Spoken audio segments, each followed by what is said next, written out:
Welcome to the Hollywood Outsider, an award-winning weekly entertainment podcast. In this episode, with Guardians 3 hitting theaters, we're discussing the art of creating a perfect trilogy, if there is such a thing. And the Writers Guild of America strike is now in full force. Hypnotic. Plus, at the back half of our show, we're going to talk about Guardians of the Galaxy Volume 3 in both spoiler-free and spoilery discussions. Ooga chaka indeed. Let's get on with the show.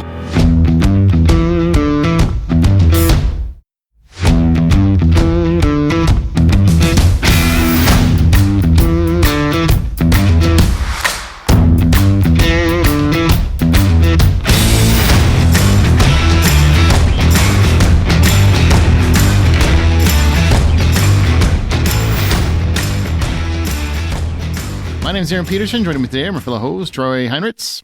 Oh, man. Here we go again. 2007 deja vu. John Davenport. What the fuck just happened? I like to rotate. You got to look at it this way. There's a writer's strike, just like there was in 2007, and another bank collapsed. So literally 2007 is just repeating itself. Financial crisis is upon us. Mercury's in retrograde. John's just mad that I called you first. That's what he's mad about. Yeah, I'm very mad about that. I don't like it. It doesn't feel good. And if I had to go back to 2007, this is not the way I want to do that. Okay. Hey, remember, you can always find more information at thehollywoodoutsiders.com. You can join our Facebook group, which is The Hollywood Outsider. It's a private group. You can look for it. We're on Twitter at BuyPopcorn. And we're on Patreon, where you get exclusive bonus content at patreon.com/thehollywoodoutsiders. Go support your favorite podcast. Troy, you've been itching to talk about this. Let's talk about the writer's strike. It's been a week now at this point, and we are still nowhere. Yeah. What do you think about the whole strike in general? Well, it's happened a few times, but like the longest streaks have been over 100 days, both times. Like one back in the 80s, and then once the most recent one, obviously back in 07. And I think this one, it's really all about streaming. It's about the fact that we're trying to squeeze stories out of people that we're basically, I guess, killing the TV process in a way, because one of the things that writers' rooms do is that when you have a writer's room that's with a show for 22 episodes, traditionally, they're not only learning how to write story, but they're learning how to write scenery, and they're learning how to write background, and they're learning how to write transitions, and they're learning how the TV business works. And so once you move up to be a showrunner and executive producer, you're getting that through the writing journey as you go through. And what's happening now is that they're bringing in writers to basically write 8 to 12 episodes of a streaming program all up front, and then they're gone. And they're not part of the process of actually making the TV show and doing the rewrites and the adjustments and things of that nature. Mm-hmm. So the number one thing I think that they're fighting for, obviously, is more money. And then two, they're trying to write that a writer has to be like permanently with the show, whether they're needed or not. So that at least there's continuity for that show, for that writer, so that the writers have a career path going forward. And I think all those are good things when you think about it at the end of the day, because the TV landscape is changing, right? We have this explosion of content, which has to slow down eventually, I would think, because people are just getting burnt out writing so much stuff that just gets written and canned and written and canned and written and canned versus these long form programs that we're used to back in the day. I got to say that if this is anything like the 2007 shutdown, I am excited. And the reason why I'm excited, it's not because of all the shows that are going to suck for the next year and a half to 2 years, but it's for the opportunity now to catch up on everything that I'm behind on. Way to support our writers, John. You know what? This is great for me, because I can finally catch up on all that content I've been wanting to catch up on. That all the writers did really good jobs putting out. I just don't have time to see it all. Yeah, I am supporting them. I want to see the stuff that they all did. I want to be like, okay, you can keep your job. Okay, you don't get one. You can keep your job though, but nope, you got to go. That's what I would rather do than have to feel this pressure of immense content out there that I just don't know what to do with it. And I guess if I knew that I was going to get a year and a half break of no new shit, then I'm going to take that. Okay, I'm going to take the other end, which is writers get jilted all the time. They are on the lower end of the pay scale already. I mean, I've talked personally about taking potentially taking jobs because of our connections and that we've made over the years, and it doesn't pay what I make now, so I wouldn't do it. So I understand where they're coming from. Like it's not, they're not on a Hollywood scale, right? They're not making what actors make. They're not making what creators make. It's a real struggle for them. And with streaming, they don't have the residual return that they used to have. Troy, correct me if I'm wrong. You're Mr. TV. The syndication payments, you always get royalties from that stuff. When it goes to like Netflix now, you get like a one-time lump sum. So you're not getting in perpetuity money, basically. You're just getting the check up front. Yeah. And for some writers, that was their living for many years. That was for some people, that's retirement. It really depends on the show, obviously. But that's where they would find some long-term success. And if you bank enough of those residuals off TV shows, you actually can put together a sizable income. And the writer strike also affects anything being done. So if it's not written, that means people aren't working on those shows. So it affects the entire crew. Now, granted, most people aren't going to feel bad for actors, and most actors probably, if they're making a tidy sum, then you understandably so. But the rest of the crew, everybody, the grip, the caterer, the guy that cleans the floors, the guy that wipes Vecna's ass while he's in that suit, on Stranger Things, whatever they are, they're not getting paid either. And it really affects everybody from the top down. So it's important that they address this and they get it rectified. I'm definitely on the writer's side on this one. And it messes up the fall schedule too, because there's obviously pilots that are being shot and new things that are coming in the fall that need to be produced and put together. So now networks have to scramble and figure out, well, how long is this thing going to go? Is it going to go 100 days? Is it going to go 2 weeks? Because if it goes on long enough, they're going to have to start making some really big adjustments for what the fall schedule looks like. Mm-hmm. They just, not to quote Blacklist or anything, but oh no, imagine that. That would be a shock, wouldn't it? But NBC released a schedule that said that they're going to air the rest of season 10 over the summer, and like now you're thinking like, well, would they actually hold some of those to the fall because they don't know if they're going to be able to air some of the new stuff that they're put on the schedule? God, I hope so, Troy. For you and I hope it's not. I'm happy it's like over the summer, so we're just done with it in July. But at the same time, I'd also like my summer. Yeah, I'm good with summer if they want to give that back. By the way, we do the Blacklist Exposed. If you've never listened and you want to start from scratch, go back to the beginning, or at least season 2 when I started. Hey, before we move on, I just want to mention that you can head back to the ranch and dive into the first 8 episodes of Yellowstone Season 5, along with never-before-seen content that includes exclusive interviews with cast and crew. And in these featurettes, we explore the fan-favorite relationships of Rip and Beth. I mean, everybody loves Rip and Beth, right? Everybody loves Rip and Beth. And also Casey and Monica. An in-depth look at the iconic music of Yellowstone, the process of bringing the Yellowstone world to life, and more. And you can own it now on DVD and Blu-ray. And you're going to want to get that first half because the second half is coming later. And that is going to be the series finale. So you got to get it so you have it all. So be sure to pick up Yellowstone. And then watch one of their spin-off shows. The spin-off shows are fantastic too. John, do you feel a little bad about your earlier thoughts yet? Or are you still pretty much like, I'm still good? No, I mean, I can sit here and be empathic towards the people who are writers. That's a given. I can feel bad for their needs. I can feel bad for the fact that this is like the way the television landscape is changing, is messing with their livelihoods. I do feel bad for all of that, but mostly I feel good about myself. I respect your honesty. Not enough people are own up to their selfishness, and I appreciate that. I understand where John's coming from, because I still haven't started Mrs. Maisel, still haven't finished Jack Ryan season 3, still haven't started Yellow Jackets. I mean, there's things that I want to watch and I can't watch, let alone the things that are new that I want to watch. So you guys are like, just whatever it takes, slow this train down. Yeah. Yeah, that's where I am with it. Granted, this is going to be tough and it's going to be hard, especially when this is all done and I'm all caught up. There's going to be a couple years of terrible crap that I have to wade through. Your surfaces and your invasions and whatever else did not quite make it back then in 2007. But I am exhausted. And this would be great to just have this time to myself to be able to catch up with a bunch of stuff. Both of those were still better than Manifest. I actually really like Surface. It just didn't get anywhere, and that upsets me. I really liked Invasion. I thought that was a cool concept. There's so many shows that never get finished that I liked. So, it is what it is. The only positive is that I won't be watching much television because I will not watch reality TV, and that's what it will be. Because if you didn't know, that means that basically they can't use anything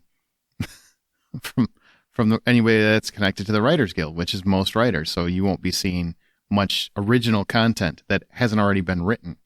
And the biggest impact is going to be your night shows. So I'm fine with those. I don't watch them anyway. Yeah. Jimmy Fallon, James Corden, all of those are the ones that are going to get hit first because they're Saturday Night Live. Those are the ones that are going to be impacted initially, and then it eventually will start trickling down to your series shows. Are we going to really notice on Saturday Night Live? Wow, that's fair. That's true. Yeah. It was the episode that Pete Davidson was supposed to host was the first one axed too. That poor guy. So I kid. That guy's living his best life. The late night shows, you know what I've never understood? What writers do you need? You're interviewing people primarily, right? Other than the monologue, which you should be able to ad-lib at this point. You should be that good at it. You've been doing it. All of them have been doing it for so long. You're just talking to celebrities. Do you really need writers for this? Is it that complicated to come up with questions? I don't understand. I've never understood that one. I think it's ridiculous because to me, that's no different than any other reality show. Yeah, just come out there and sit down and have a chit chat like we do on a podcast. Yeah. Well, even reality shows have scripts to them. Most of them have some sort of script to them. But that's the sad part. I mean, that tells you how much, if you didn't know, talk shows, every question they ask has already been scripted and rehearsed before they ever got to that stage. So every moment you think is genuine, it's not genuine. Wait, are they actors? Yeah, they're actors. Holy shit. Just like on the Kardashians, all that shit's fake too. They're not really fighting. They're counting their money behind the scene. They don't care about that. Oh, they probably are fighting because one of them probably made more than the other person in the deal. That's probably true. That part's probably true. I heard Kim Kardashian has got an acting coach, by the way, for her. Oh, I can't wait for her comeback. I can. I hope the sex tape's better this time. All right, let's move on to our From the Outside In topic.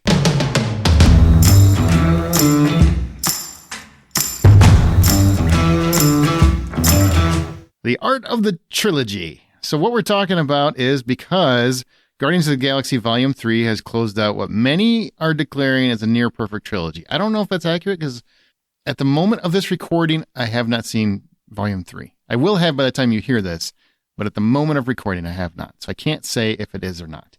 But let's discuss what it takes to make a great trilogy. Who's got the secret sauce? Who knows exactly what it takes to make a perfect trilogy? Without referencing anything yet. I mean, just tell me what are the pieces, the ingredients that make a perfect trilogy of films? What does it need? The perfect trilogy is good guys win in the first, bad guys win in the second, good guys prevail in the third. That's typically the formula. I'm going to go with a compelling storyline, strong characters, consistency. Consistency is one of the biggest things. So consistency in your tone, consistency in your characters, epic scope, and then memorable moments. All those make up a good trilogy. I would say all of those make up a good movie. Yep, I would too. How does it carry forward to two more? Like, what's the connection point for the other two? Well, that's why I say that's where, the consistency in the characters and consistency in the tonality. You should be able to look at Martin Riggs in the first movie and the second movie are closely related. But if you take out Martin Riggs from the third one, he starts becoming a different person because he is growing. And that's another thing that's really great. The character has depth to them and he has the ability of evolving with the situations. So if you're just doing a trilogy and it's just the same two Jokers each time going through the same problems, and there's no changing in how they respond to it or no changing in what the character does, then it gets boring and there's no point to it. See, I say it starts with one film. One. It has to be I don't want to say perfect, but it has to be a great single encompassing experience. Individual story. Yep. It has to be an individual story that you can have pieces that will grow to the next one, but it can't be to be continued. I'll give Back to the Future and Lord of the Rings the exception here because Back to the Future literally has to be continued and Lord of the Rings is, that was built that way. But typically I think when you're making a film and you don't know where it's going to go and and you're hoping for a trilogy, It's got to start with a perfect first film, not perfect, a very, very good first film that ends on a note where you can walk away and never see anything again and you're good, but you see the pieces or some kind of a thing that's going to bring you back for a central piece that's going to build on the first one. But also, I agree with Troy to a degree, raise the stakes and make it, now we're building to a trilogy where now the hero has to lose something in that second piece. And the third piece is the final connection to whatever happened that connected the first two. Like that's where the big battle, the ultimate sacrifice, the ultimate adventure, whatever, that's where it all culminates. It's hard to do. It's almost like you have like the first movie is like the hero wins. The second movie is the hero gets a little cocky because of the win. And because they get cocky, they end up screwing stuff up. And then the third is like the redemption story. Yeah, it could be. Yeah. Yeah. I mean, Back to the Future fits that model. Matrix fits that model. Minus the fourth movie. Hey, hang on. Let's open it up so we can talk about properties now. Matrix does not fit that model. No, it doesn't. What the hell are you talking about? That trilogy sucks before they even made a fourth one. The first movie, perfect movie. 2 is okay. 3 is awful. How is it a perfect trilogy? If you take out the fourth one, which was abysmal? I didn't say it was a perfect trilogy. I said it follows the formula of Neo gets a little bit cocky and then shit happens in the second movie and he ends up basically getting de-rezzed for a while and then he's got to come back from wherever he was in the abyss in order to like move forward and then he sacrifices himself in the end for the redemption. The Matrix brings up an interesting question though, whatever you think of it, which is I'm saying it as a trilogy, it sucks. But does it count as a trilogy anymore once they make a fourth film, right? It can't. It no longer can count as a trilogy. No, it doesn't count as a trilogy anymore. And even then, it only barely counts as a trilogy even without the fourth movie, just because of how bad that third movie is. You almost want to forget that it happened. Or you could count it as a trilogy and it's the start of a new thing. Like you could take Ghostbusters and say Ghostbusters had 3 movies, not counting out the women, but I'm just saying the women are in a different universe timeline. Yeah. Metaverse, whatever you want to call it. But you had Ghostbusters 1, Ghostbusters 2, and then you had Afterlife, which wraps up the story from Ghostbusters 1. And now the new Afterlife Part 2 is coming out, I think, in December. And it's going to go back to New York. That's like a new chapter.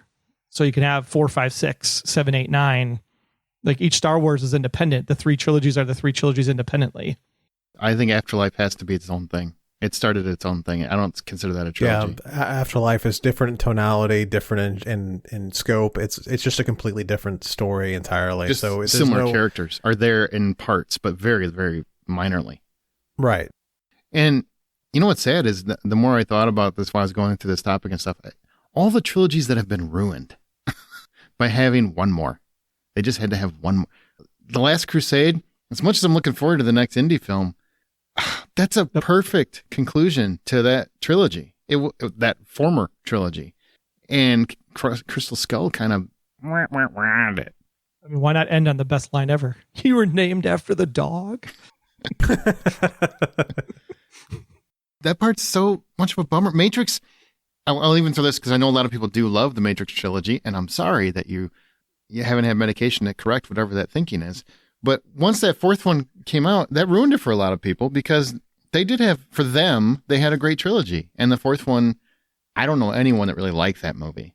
So even the diehard Matrix people, I think, really struggle with it. So I don't really know how they feel about it. But I feel bad every time you have something where it was completed and then it's kind of ruined by a fourth movie. I thought Lethal Weapon 1, 2, and 3, at least since you brought up Martin Riggs, was a great trilogy and did not need the fourth one. And then the fourth one came around. You know, I mean, we just keep making things. Die Hard 1, 2, 3. I love Die Hard with a Vengeance. I think that was a great capper. Even though I like the next movie, Live Free or Die Hard, even though I like that one, I would have rather stopped with the trilogy and left it as a trilogy. Made more sense, too. How many times can this guy be attacked by everybody? Everything that happened to that poor guy. Why? I don't know. When I drive in the city, I always think about Die Hard 3. I need an ambulance as a blocker. I'm just glad it's not because you think racist thoughts. No. I make sure to call all my friends Zeus because of that movie. Jeez. So if you meet somebody whose name is actually Jesus, you're like Zeus, and they're like, they probably just go with it. They're like, oh, all right, I'll take it. What if his name's Steve? You still call him Zeus? That's just weird. Nah, my name is Steve. Jesus. We just went weird. It is such a great movie, though. So what is the perfect trilogy? Do we have one? And does each of you have one in your mind? I'm sure, Troy, you're probably going Lord of the Rings if I had to bet. I mean, I don't think that counts because the books. How the hell does it not count? It literally is a trilogy. It's three. You can't make the case it's one movie. I'm sorry. I can't buy that. Technically, it's 6 books. I don't care what it is. I'm talking movies, and it's 3 distinct movies that came out different years, yada, yada, yada. It's not one movie. Yeah, I mean, the story of Lord of the Rings is an epic story. So if you didn't have the epic story that was Lord of the Rings and then broke it up into the 3 pieces, I wouldn't necessarily say it was a trilogy. I still say Back to the Future is like the perfect trilogy. Really? Yeah. Even does that include the second movie? Or do you do trilogy just 1 and 3? No. The second movie is needed because you have the journey of here. You got Marty McFly in the first movie, who basically gets trapped having to go back because of circumstances, and he kind of screws things up, and he finds his way, and he saves the day, and he comes back to the present. But now he goes back. Now he goes into the future, and he becomes cocky. So he goes and he steals a sports almanac, realizes the error of his ways of his cockiness, and then has to put things right. And then by putting things right, loses Doc. So in the third movie, he has to go back and actually save Doc. But in order for him to actually escape, he has to realize in that third movie, my cockiness has to be set aside because I can't respond when someone calls me yellow, and I can't do the drag race at the end because it's going to ruin my future. So I think it's a great story thread all the way through for that character as we see Marty's character grow and develop, as John was talking about, through all 3 movies. And all 3 movies connect to each other in a brilliant way that you can just see the whole picture when it's all said and done. Okay. What about you, John? What's your do you have a perfect trilogy? One where you can't think of anything better? I don't have a perfect trilogy. I have a series of different trilogies that I like, and they all stand up and down in different directions. But I think a good measure of a trilogy is the Before trilogy, and I think the reason why is because of the amount of time invested in making that. They started filming those in 1995 and made them all the way up until 2013, and they really played with these characters and bringing them back and really played with time and the changes in the world. So there's a beautiful aspect to that I think is great. Just the longevity and the dedication it takes to create something like that over that many years, I think is incredible. I'm going to lean toward the Evil Dead trilogy, and I'm giggling because I know people probably listen to this and won't take that seriously, but I'll explain. I barely take that seriously. It's a fact. It's one of the only trilogies I ever think of that is completely separated in tone, each film to the next. It's a grisly, dark, horrible, horrific film in the first film. The second one has many of the horrific elements, but blends comedy, and the third one's an outright comedy. And each time the lead is going through completely different things. He doesn't really grow much. I'm okay with that because I love him the way he is. And each one of those films I've probably watched more times than not. Now, I want to epilogue it with many of my other options would have been there had they not been ruined with other movies. Indiana Jones would obviously be there. I think the original Spider-Man trilogy would be there had it not been for a really horrible representation of Venom. Many other, the Bourne trilogy, they made a 4th one that kind of took that one out of the mark. Pirates of the Caribbean would not be in there. I'm just laughing. I'm just kidding. That 3rd movie was freaking horrible. But there's so many different trilogies that are then ruined because they have to come back and make another movie and make another one. Evil Dead, I've watched it over and over my entire life. I saw it when I was a kid. I still watch them to this day, and I still enjoy the hell out of them. That's why it would be mine. And I enjoy them more than Star Wars. I'm sorry, I do. Because it's simplistic, and it's fun and easy, and it makes me smile. And that's what's most important to me, is when I smile. Would you consider the Tom Holland ones a trilogy now? I think so far. I think they were kind of made to be their own trilogy. I wouldn't put them in the top of anything. I think everybody knows that I struggle with several elements of those films, especially the complete and sheer lack of Uncle Ben-ness. But the last film was fantastic. But really, seriously, no Uncle Ben. Like, go fuck yourself. That trilogy's now I'm on a tangent. Now he's just getting angry. Way to go. Damn it. I have to even say, oh, you know what? I will tell you one that was in contention, and I'm take this serious. Blade. The Blade trilogy, similar circumstances, very, very distinct tones, each film. And I know a lot of people hate Trinity. I don't. I really like Trinity. If it would have ended just a little stronger, I think it would have been up there. But I've enjoyed the hell out of those films, and I'm not ashamed of it. I like when you find out that a trilogy is a trilogy when you weren't expecting it to be a trilogy. So the M. Night Superhuman trilogy. Oh yeah, that's cool. That's a cool connection. Yeah, that's a really good connection. Yeah. The problem with that trilogy was that Unbreakable starred Bruce Willis, and I think people, because Sixth Sense was so big that they felt like it was a continuation of the Sixth Sense and didn't understand that it was a completely different movie, and I think that hurt the movie initially. But I remember getting to the end of Unbreakable and just, they called me Mr. Glass. And you're just like, holy crap. I watched a superhero movie and I didn't realize it. That's awesome. And then you get to the end of Split. And then when you see what happens at the end of Split, you're like, holy crap, it's a sequel. And it's like, you're just like, both of those movies were just so great. And then you went to Glass and went, what happened? I like Glass. I agree. It doesn't have quite the oomph the other two do. Yeah, it takes a while to get going. When you get towards the end and you understand what the order is and what's happening. The end is great. I do like the ending a lot. I like. Yeah, I'd love to know more about the secret circle or whatever it was that was responsible for the hospital that was tracking all the superheroes in the first place. That trilogy is like so unexpected, and like if you go back and rewatch it now as a full thing, it's actually really good. John, you were talking about the before movies. That's Before Sunset. It's Before Sunrise, Before Sunset, and Before Midnight are those movies. Okay, so it's Before Sunrise, then Before Sunset? Yep. Okay. Jesus. And then Before Midnight. So it makes sense once you realize that the Before Sunrise is them young, Before Sunset is them not necessarily middle age, but a little bit later on, and then the Before Midnight is their 40s/50s ish. I only bring that back up is because I think when you mentioned earlier, a lot of people probably don't even know that exists because they're very small films, they're very independent films, and they are so good. Like they're very, very sweet, and it's Ethan Hawke and Julie Delpy. Yeah, Julie Delpy. There you go. And it's Richard Linklater. It's just as director, and it's one of those film series that you never expect to connect or be good or continue to be good, and it's great the whole way through. Yeah, no, it really is, and it really just tugs at absolutely everything. And it does the best it can to show a very realistic relationship that goes through the years and the challenges that they go through, and it's pretty good that way. Now, here's what I want to ask you. I was really debating this.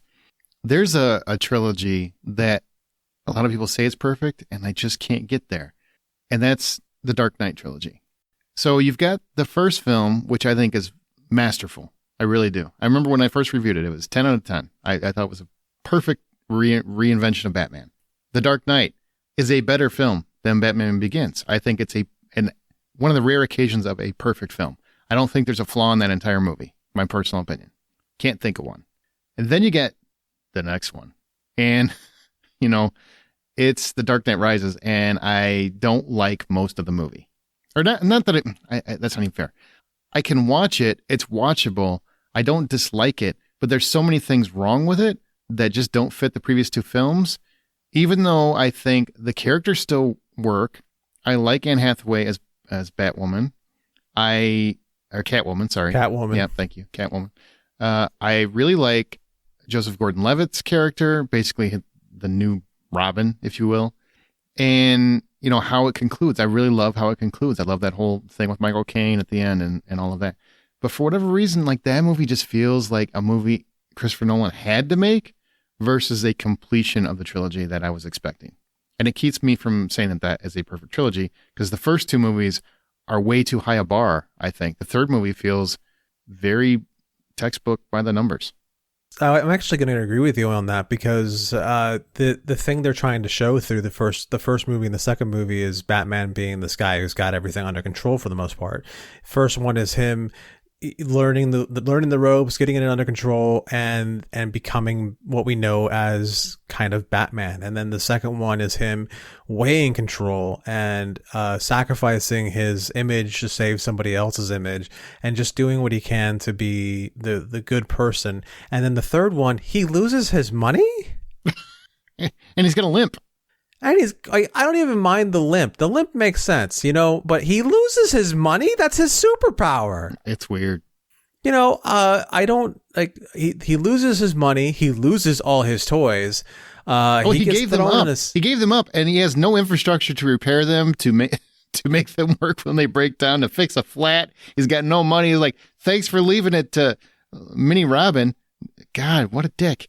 Right. Like, there's a lot of things in that just didn't feel like the same character from the first two movies. Like, he just didn't have the same sort of control over his entire world that he had before, and for somebody who becomes reclusive and who spends the rest of his life just researching the hell out of everything that's going on, at least that's what they alluded to, for him to be like, oh, look, someone just stole all my goddamn money. What the hell? Hate when that happens. Yeah. Well, I'd say I got one more. Oh, okay. That I think is probably way overlooked by many people, but it's the newer Apes movies, Rise, Dawn, and War. That's good. That's a good choice. Those three are just like chef's kiss all the way through, and Andy Serkis should have won a damn Oscar for his portrayal of Caesar. I have a hot take for this one. Oh boy, I don't like those movies. You shut your mouth. What? I thought the first one was okay. I thought the second one was a waste of my time, and the third one irritated the crap out of me. And I can't even tell you why, because I dumped it from my memory as soon as I finished watching them. But I just never got into the apes things. I never understood why everyone was like, "Oh my God, the monkeys!" Because they take over the world. Duh. And then you open up your mind and realize that those three movies were actually the prequel for the 1968 Planet of the Apes. Yeah. See? It's all connected. I think that's part of my problem. I sort of hated those too. Maybe you just don't like movies where people turn into apes. I probably don't. It seems like it's on your, no-fly list, It might be. There might be something there where I'm like, monkeys are great and all, but as soon as they start talking, I'm out. You know what? In not one of those three films does a talking monkey throw poo. I feel like that's a wasted opportunity that I can recall. Like, exactly. That's because the reboot in 2001 was the entire movie throwing poo at you.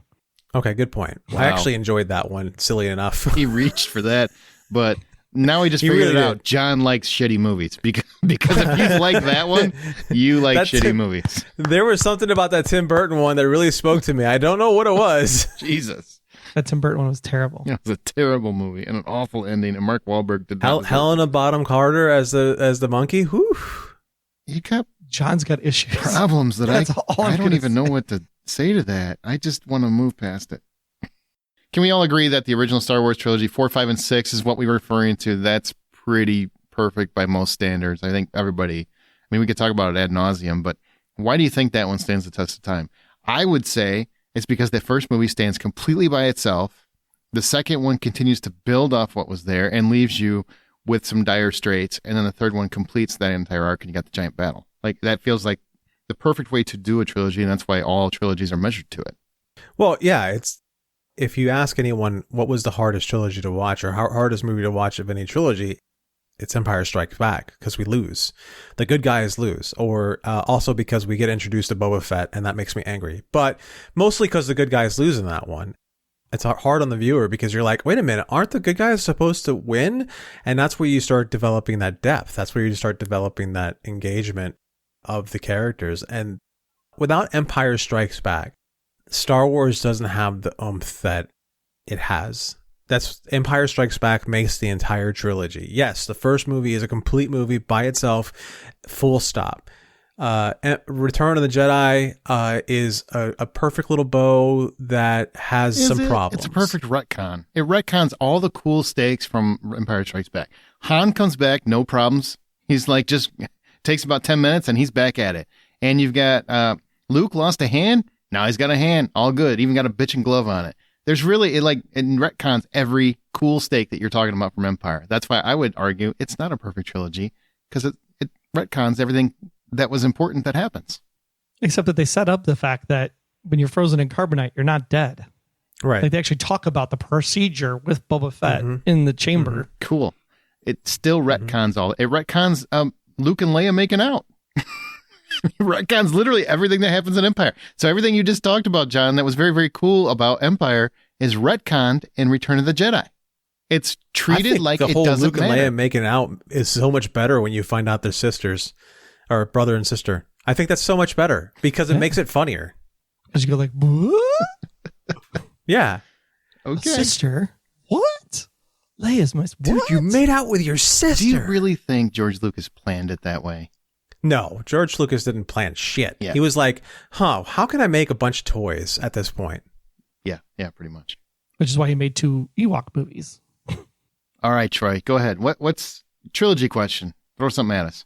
There was something like Godfather. Do we like Godfather because the third movie's not as great as the first 2? I don't like any of them, so I'm the wrong guy to ask. I'm with you on that. I like the original movie. The original movie's great. I don't. I find it to be a slog. It's not my thing. I'm not huge on mafia movies too, so take that for what you want. It's not my thing either. I'd rather watch monkeys throwing poo than mafia. I mean, they're not too far apart, but I will say I can appreciate the artistry in the first 2 and why I can appreciate why people love them. It's kind of like, The Exorcist. I'm not an Exorcist fan, but I appreciate why people love The Exorcist. I don't like The Shining, but I appreciate why people like it. But Godfather 3, anybody that tells me that that's a great movie, I don't think likes film. Like I genuinely feel like they just don't like movies because that movie is terrible. No, the first 2 are like in the upper 90s of the Metascore, and I think the third movie is like in the 60s. It should come way lower. like my problem with those movies is really like the how romanticized it is in the eyes of people, and how they idolize those characters so much to a degree in which they try to make it part of their own personal identity. That drives me nuts.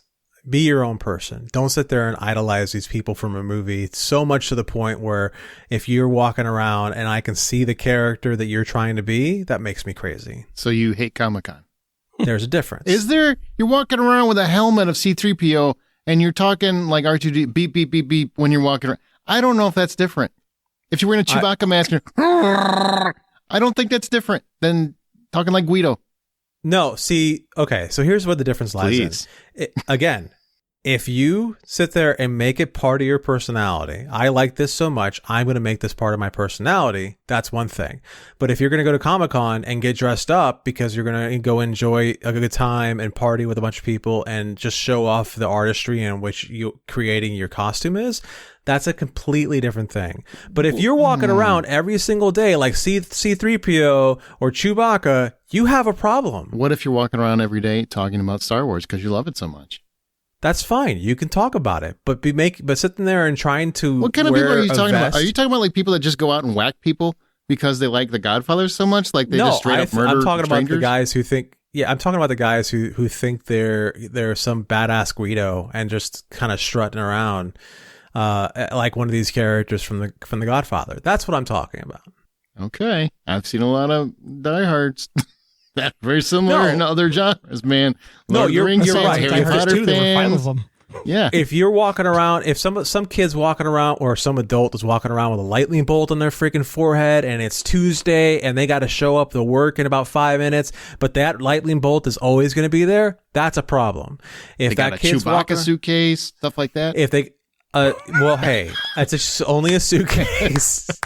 You son of a bitch. And I'm not even bringing it on the cruise this time. Low blow. That was really low. Sorry. That was really Sorry. low. I'll bring my Han suitcase for you so that at least we can be buddies.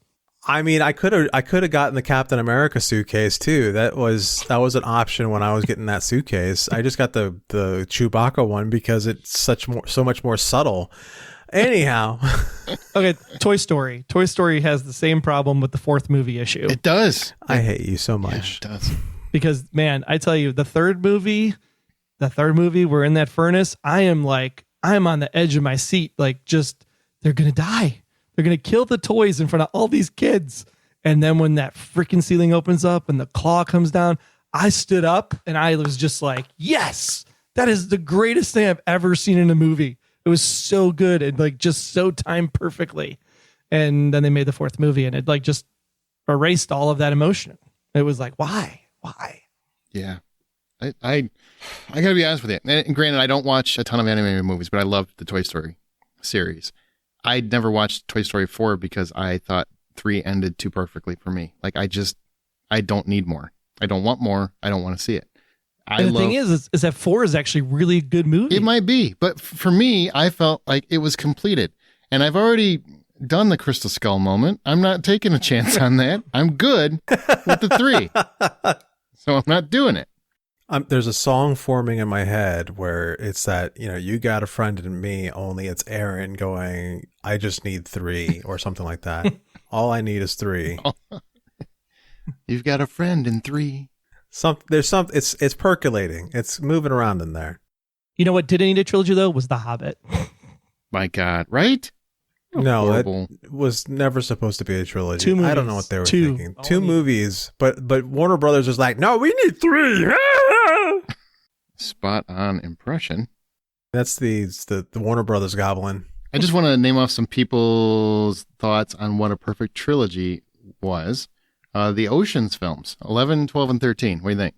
No. Great. The second movie's terrible. Yeah, second movie is pretty terrible. See, the thing is, there's a trilogy. The second movie has to be better so that it carries into the third. If the second movie sucks, don't even make the third. Fair enough. I mean, I like the trilogy, but it's not the best of the trilogies. How about Captain America trilogy? Is that perfection? Ooh. That one's tough because the third movie is essentially an Avengers movie.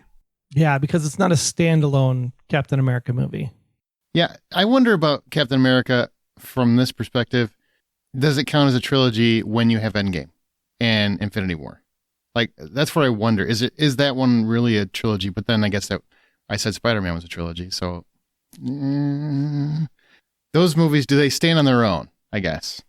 Well, that's the thing. Like, that's where you start running into trouble. The only reason why you know who any of those other characters that are added to Civil War, you sort of get an idea of Black Widow from Captain America 2. But the only reason why you know anything about the rest of the characters in Civil War is because you watch the rest of the Marvel movies. Otherwise, if you didn't know what the rest of the Marvel movies were, you just got guy running around in armor that flies, his buddy who also runs around in armor and flies, a kid who says spidery things, a guy who shoots bow and arrows, and the guy who magically shrinks. Like, that's all those people become if you take out the rest of the Marvel movies. So that's why I have so much trouble with Civil War, because it really is Avengers 0.0 or 1. Yeah, same. Or 2.3. Same. I don't know. I don't think it counts as a trilogy as much as I love those 3 movies. I love those 3 movies. Like, if there's any of the Marvel hero stories that I love, Captain America's story is the one that I love the most. I'm excited to see what happens with Falcon. But there's the heart that's in those stories is something that speaks to me and in such a high level that, there's heart, there's dedication to a friend. There's, Captain America is almost loyal to a fault, and it's a beautiful story, really, because you don't see stories like that anymore. But then Iron Man would be a trilogy. No, I don't think that would either, because really his story finishes in Endgame. But Iron Man 1, 2, 3. But his story finishes in Endgame. It's the same as Captain America. So maybe I'm retracting my earlier. I don't think Spider-Man counts as a trilogy then. Right. And the other thing is that the Iron Man movies, though the character himself changes, they change from tone to feel to everything in each movie. So they don't really fit into the great trilogy. Is it a great story or is it a great display of a character? Sure. But they don't feel as linked as some of the other trilogies we talked about. Hell, they swapped out one character in the second movie. Let's see. Magnus Brauman. I like this one. He's got 2 that I like. One, the John Carpenter's Apocalypse trilogy. That's not really a trilogy. I haven't even seen that on any lists. Yeah, that doesn't count as a trilogy. It doesn't. That's just, you like those movies. I get it. Doesn't count. But he says the Dollars trilogy, a fistful of dollars for a few dollars more, the good, the bad, and the ugly, the Clint Eastwood trilogy. That would count. That's a great trilogy. It might have been like the one that kind of establishes trilogies, because it would have been out and done before Once Upon a Time in the West, Ducky Sucker, and Once Upon a Time in America. How about the Star Trek, the newest Star Trek trilogy? That would be a trilogy because they're not making a fourth one anymore. It's not really. They're like 3 standalone movies. Yeah, they're they like don't 3 connect. separate movies, right?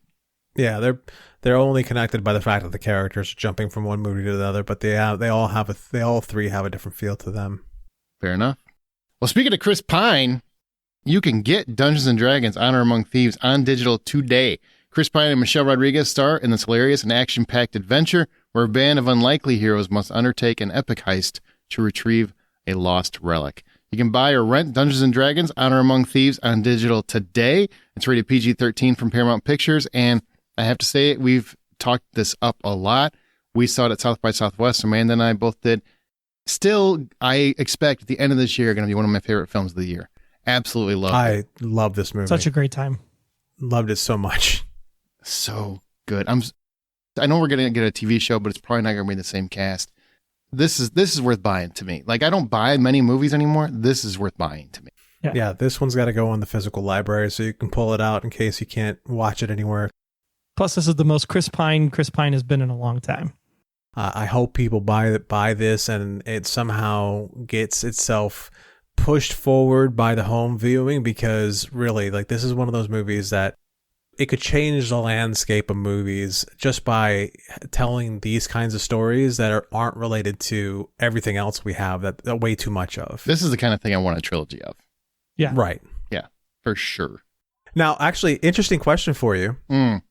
How would you want to carry the trilogy? Would you want to carry the trilogy where the character, the paladin, is actually the central character that takes you from story to story, where he kind of just shows up and does a couple of weird things, and it's a new set of adventurers that you're dealing with? Or do you want to see the same thieves? I want the same characters, new adventure. Okay. Yep. All right. I think it's extremely well cast. I was really shocked with how well cast the entire film is. I want the same characters interacting in different ways. Thank you, everybody, for listening. If you want to support us on Patreon and ask questions, we will be taking that back to the bonus episode. That's patreon.com/The Hollywood Outsider. That's patreon.com/The Hollywood Outsider. All right, that's going to do it for our topic. And before we go into Guardians of the Galaxy Volume 3, where I play a Ravager, we're going to talk about Ben Affleck in Hypnotic. It comes to theaters on May 12th, right? So Amanda and Aaron, they saw it. I don't know why I speak to myself in the third person when I do. Sylvester Stallone, but I like it, and don't judge me. Okay, so Amanda and I saw Hypnotic. Here's our review, spoiler-free, of Hypnotic before we get into our Guardians of the Galaxy discussion. You enjoy. Okay, well, what it is about is a detective becomes entangled in a mystery involving his missing daughter and a secret government program while investigating a string of reality-bending crimes. It stars Ben Affleck, Alice Braga, and, of course, Willem Fichtner, who I also ran into in the men's room. It's wild. Apparently the men's urinal in particular, is the place to be. He was also a very nice guy. So people are nice in the men's room. Just saying. Wish we were in Descoid there. But it's directed and written by Robert Rodriguez. What did you think of Hypnotic? You know, I really liked it. And there was, first of all, it was very emotional. There were a lot of parts. Ben Affleck is such a tremendous actor. And sometimes I forget how good he is, because in so many ways, he's the same guy a lot of times. But he has such an intense personality that draws you in and makes you feel the emotions he's feeling. And I really love Robert Rodriguez's filmmaking style and his use of close-ups and things like that to get the emotion out. And I won't say anything about it because I think you should know as little as possible going into this film. I really appreciated the turns in this story. Like, where we started is not at all where I thought we were going to end up, if that makes sense. Or where we ended up is not at all where I thought we would be. Yeah, it totally makes sense. Started. I mean, the crimes are very much a mind bender. I would say It's difficult to tell you too much because you really don't want to ruin anything. I'm just trying to give you a vibe, right? An Inception-y vibe. How about that? It's just like you really got to think. Yeah, it's something that's going to turn the wheels in your head. A little bit. And I will tell you, like, I'm glad that the movie played out the way it did, because the first half, I'm like, well, that's a plot hole. That's a plot hole. But the plot holes make sense as the movie goes on. I'm like, okay. And I thought there's a lot of very clever stuff in this movie. And the last third actually makes everything before it work so much better. So I did enjoy it as well. And I give it $6. I gave it $6.50. All right. And William Fichtner, good guy too. Good guy. Okay, we are moving into our Guardians of the Galaxy Volume 3 review and spoiler discussion. We will do spoiler free before, just so, you guys don't get ruined on anything. But I want to tell you, I want to give you the lay down what happened in this movie. Peter Quill, Chris Pratt, of course, Gamora, Drax, Rocket Raccoon, and Groot all return in this final go-round, along with the recent enlistees, Mantis, Nebula, and Kraglin. This time, a mysterious megalomaniac known only as the High Evolutionary, who's played by Chukwudi Iwuji, debuts as the best baddie since Thanos, in my opinion. But anyway, we'll get there. He's hunting down his past pet project we now know as Rocket Raccoon. This is an origin story of sorts, as Rocket's history is thoroughly explored through nuanced flashbacks, which demonstrate just how disgustingly far the High Evolutionary would carry his animal experiments in pursuit of a new, perfect world, free of defects, far from dignified. After Rocket is severely wounded during an attempted extraction by Adam Warlock, who's played by Will Poulter, yep, that Will Poulter, a being created to eviscerate our heroes, the Guardians set off on a mission to find a key to saving Rocket and destroying the High Evolutionary before he ends them all. John Davenport is here with me for this review. Now, before we get into spoilers, and we're going to get into spoilers, but there are people that haven't seen it yet. So what are your overall spoiler-free thoughts on the film overall, as a whole? I left the theater thinking that was a comic book movie. That is a movie that knows exactly what it's doing, knows exactly who its audience is, and knows exactly how to tell a story. I enjoyed every single moment of it. The soundtrack brought me up. The moments that brought you down, but everything was always punched correctly and punched in lockstep to the themes in which they're doing. At no point do I get lost in, well, wait a minute, what about that? Or wait a minute, what about this? I just am able to sit there and enjoy this story, which is a heart-wrenching story that takes you to new levels of, oh my God, I can't believe we're seeing this on screen. And also, wow, that's actually kind of scary. So overall, that's my feelings on it. I feel like if you listen to a recent PETA interview, this is timely. I think you should you should listen to this and let's review back to back. I really enjoyed it. It's not my favorite of the three, but that's probably not fair. I mean, the first one I think is like a perfect movie, and the second one had Kurt Russell. You're just not going to top that, probably, for me. But this is great. It did take a little bit to get going, and I really feel like the plot itself is very similar to Volume 2 in its bones. It's really about Rocket Raccoon, just like Peter Quill, remembering their origins, where they came from, and fighting against that past and that overlord figure, that daddy figure, so to speak. And it's very similar in that respects, but it also has a different way to kind of branch out, new ways to split our characters up and bring them back together.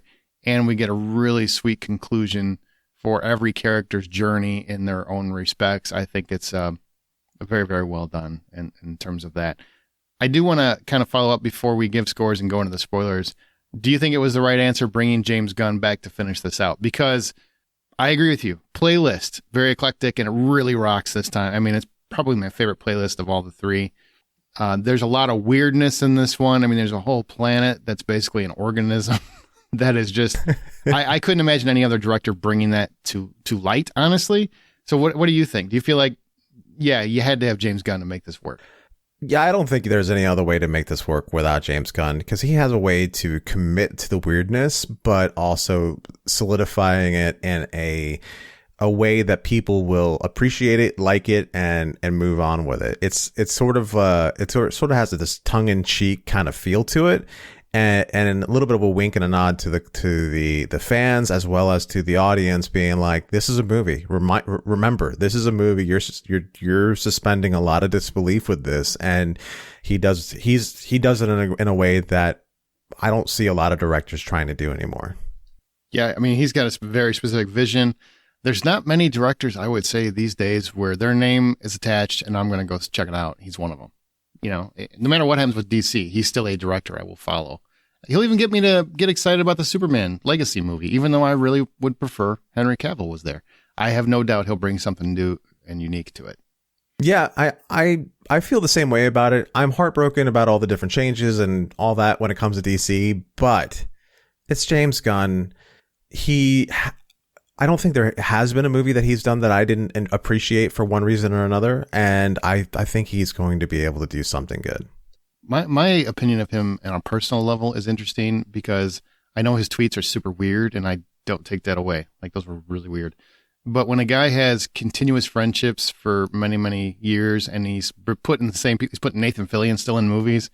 I mean, he's still dropping cameos left and right of people that he's worked with forever. Michael Rooker is still hanging out no matter what. I mean, everybody speaks so highly of him. I think that says a lot about him as a person as well, not just as a director. The whole cast fought for him to come back, even though they all knew that it could really affect their careers. So that was pretty cool. I mean, he seems like a real guy in the Hollywood scene. He really does. I listened to an interview with him on Anna Faris's podcast, and I was disappointed that I wasn't in the room with them just listening to him talk, but at the same time appreciating the fact that I was able to see that side of him. You know, there's a lot of ways in which he speaks and his uses of words that makes me really think that he and I could have a good time and connect on a lot of different things. So I absolutely agree. Oh, you want a new bestie? All right, so if $10 full price admission, what do you give Guardians 3? Guardians Volume 3. Guardians Volume 3 gets a $7.50 from me. Okay, gets an $8.50 from me. $8.50. It's up there. Kind of surprised you're so low on the spectrum. Yeah, my spectrum's still kind of tight at the moment. So once I work out some more things, I can start hitting the rest of that spectrum. But yeah. All right, so let's spoilers open. If you haven't seen it, you might want to turn this off because we're gonna spoil the shit out of this. Okay, so the music playlist this time. Mm-hmm. Did you love it? Because I'm just telling you what, there's a lot of great songs here. No Sleep Till Brooklyn is a personal favorite of mine. I love the Beastie Boys, and I'm glad it wasn't Sabotage because I'm getting sick of seeing Sabotage in literally everything. What about you?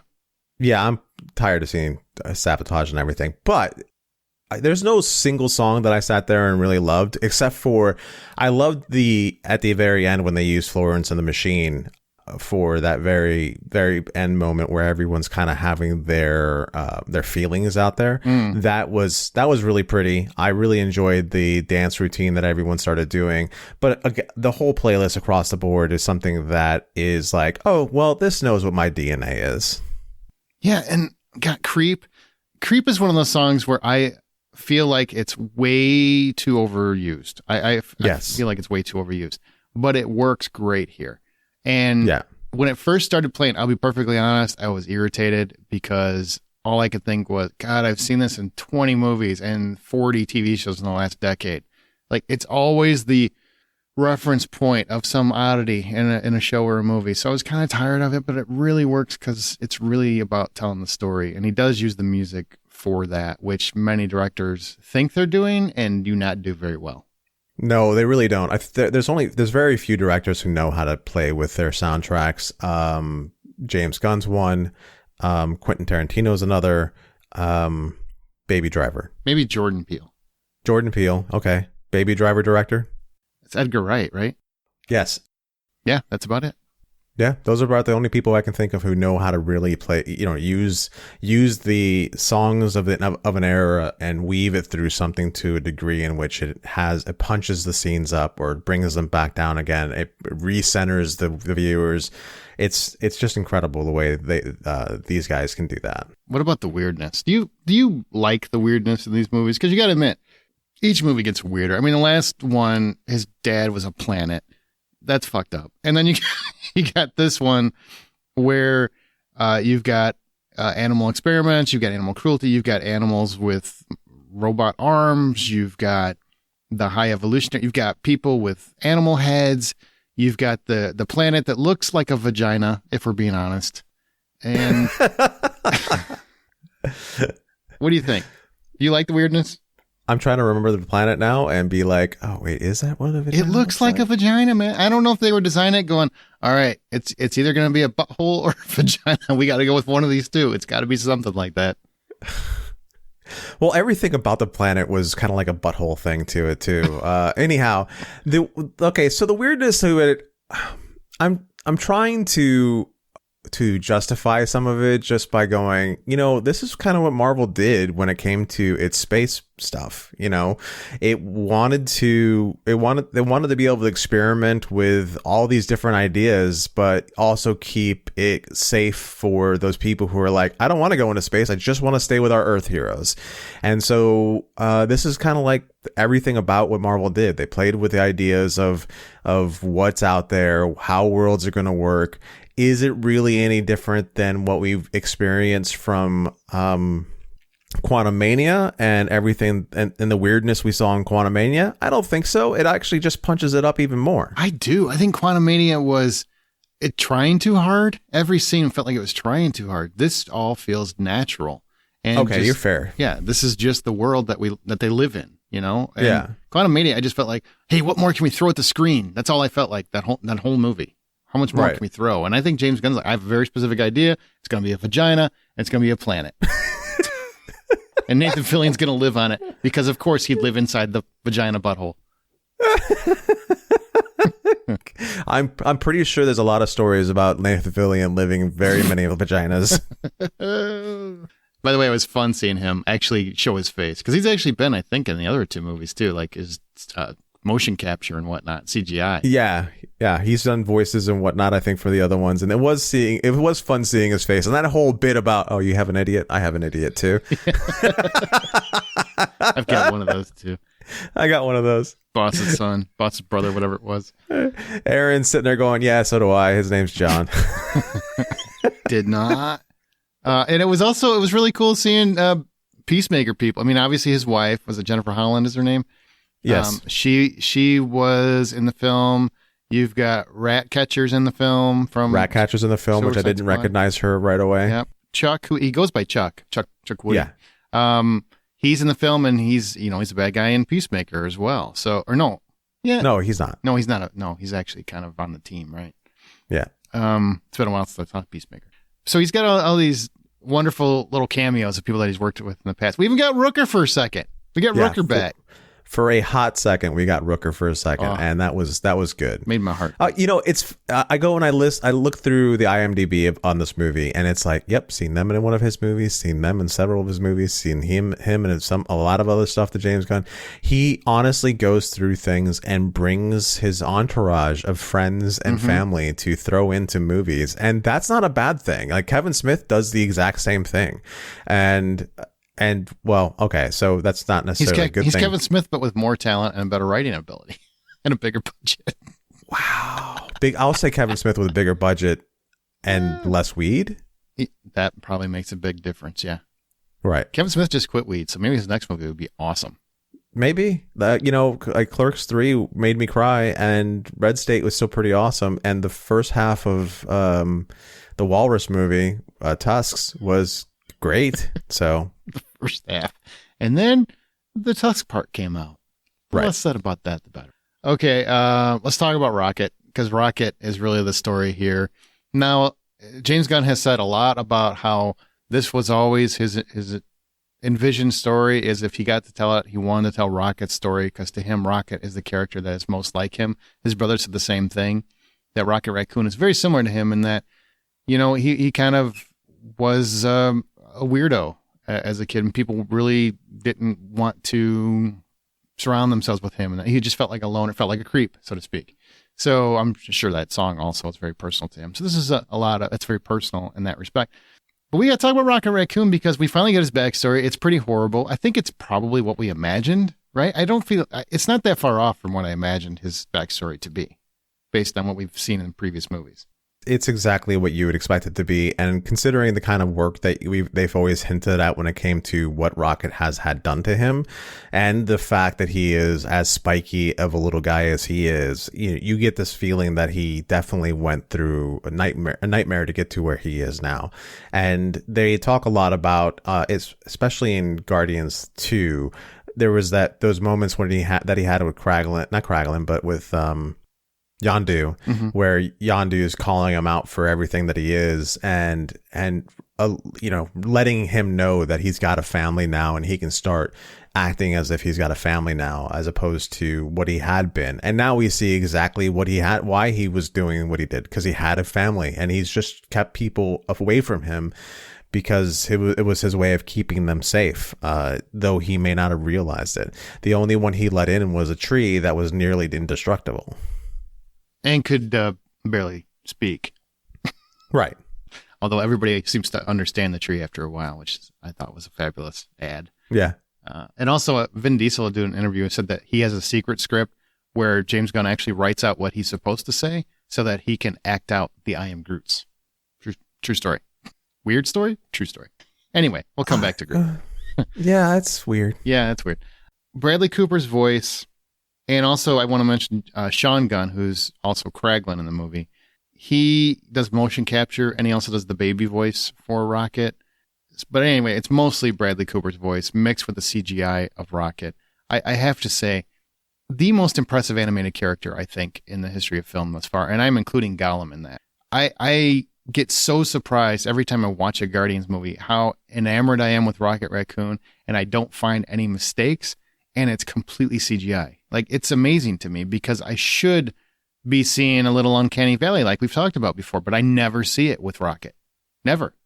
No, I never see it either. And as far as I'm concerned, when it comes to a CGI motion cap character, Rocket eats Gollum's lunch every single day of the week. And Rocket is his precious. I'm just telling you. Yeah. Yeah.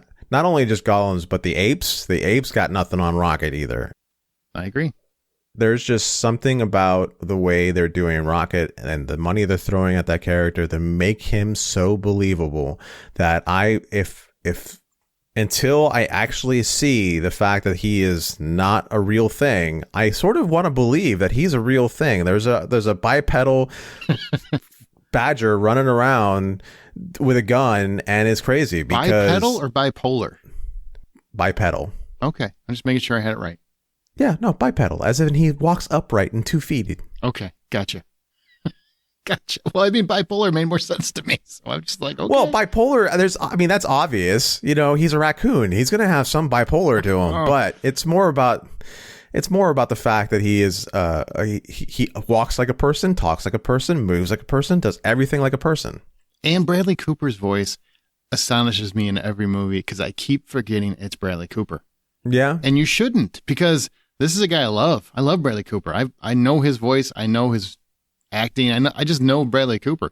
And I get lost in this. That's how good he is. I'm really convinced that he's doing a real character. Unlike most voice actors, Tom Hanks is Woody, just playing Tom Hanks. It's really not just a hyper ventilating version.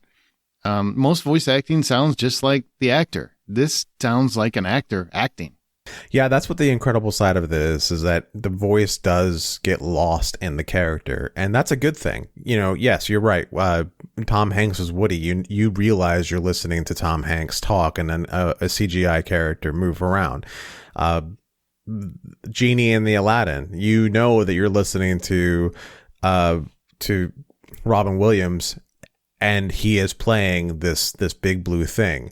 But Bradley Cooper doing the voice, I don't know if I won't go as far as what you're saying, but I will say that the Bradley Cooper doing the voice completely blends into the character, and it becomes its absolute own thing away from Bradley Cooper. Do I stop every now and then and go, is that Bradley Cooper, or is that somebody else in the higher pitch voice?